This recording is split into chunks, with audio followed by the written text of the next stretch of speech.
Jangan pernah katakan begini, ikut mazhab apa ikut Nabi. Itu artinya belum belajar. Tapi jangan kita celak, itu pernyataan aneh. Karena kalau orang ngaji fikih nggak mungkin berkata demikian.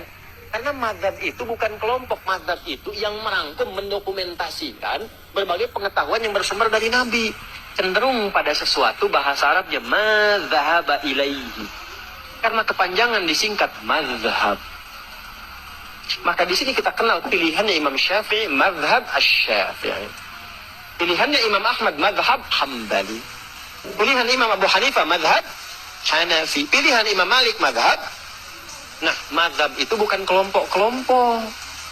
Dan semua kita itu kalau ngaji sekarang, itu sanadnya akan tersambung ke mazhab tadi. Kenapa? Karena Nabi itu singkatnya gini, Nabi ngajar ada sahabat. Sepeninggal Nabi, sahabat ngajar. Semua diajarkan. Itu zaman Nabi, zaman sahabat, zaman tabi'in, mereka punya kekuatan untuk mengingat. Dan hebatnya hafalan mereka di dalam kepala. Karena orang sekarang hafalnya di luar kepala. Di luar kepala itu belum hafal. Mereka itu hafalnya di dalam kepala.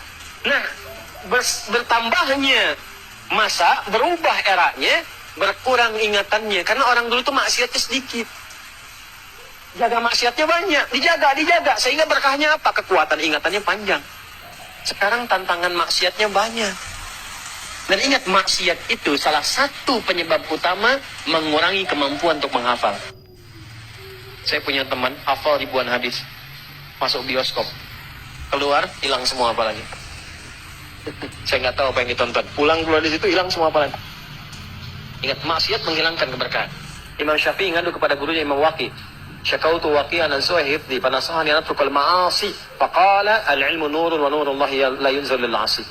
Saya mengadu kepada guruku Imam Waqi tentang buruknya hafalanku. Kebayang nggak buruknya hafalan Imam Syafi'i? Mungkin beda titik, beda koma.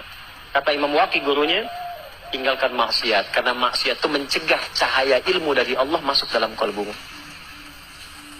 Balik ke sini teman-teman sekalian. Fokus baik-baik. Kembalikan ke kita di sini. Apa yang kita lakukan? Kumpulkan yang tadi itu. Ulama dulu banyak mengingat. Tapi masa setelahnya kan banyak membaca. Mengingatnya kurang. Kemampuan menurun. Maka ada 4 bintang ulama yang menyalin hafalannya dalam kitabnya. Kalau orang sekarang, kitab orang disalin begini, dihafalin. Ulama dulu, dihafal dulu, hafalannya nyalin kitab. Kitab itu disalin dengan hafalannya. Apa? Salin kitab. Sekarang kan kitab ada, dihafalin. Kan? Maka 4 bintang itu, satu Imam Abu Hanifah An-Nu'man yang wafat tahun 150 Hijrah. Kedua Imam Malik bin Anas yang lahir tahun 94 Hijrah. Yang ketiga Imam Syafi'i yang lahir tahun 150 Hijrah. Dan keempat Imam Ahmad bin Hanbal yang lahir tahun 163 Hijrah. Itu mereka menghimpun referensi dari masa sebelumnya, dihafalkan, diturunkan lewat kitabnya. Jadi yang sekarang kita pelajari, itu mau nggak mau akan nyambung jalurnya ke mereka itu. Karena semua jalurnya begitu. Maksud saya, jangan pernah katakan begini, ikut mazhab apa ikut Nabi. Itu artinya belum belajar. Tapi jangan kita celak, itu pernyataan aneh.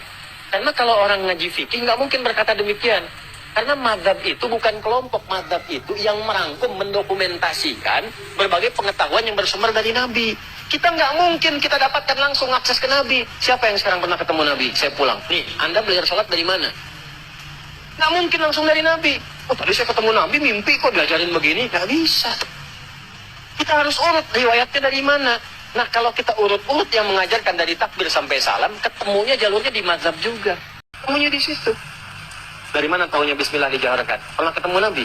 Tidak. Diurut sipulan sampai ke Asy-Syafi'i. Asy-Syafi'i menerima dari gurunya sipulan sampai ke Nabi. Urutan itu disebut dengan sanad namanya. Di Sahih Muslim ada babul isnad di mukaddimah. Babul isnad minad din. Jadi urutan dalam penyampai riwayat itu termasuk dalam agama. Jadi kalau salah menerima ilmunya bisa salah ibadahnya.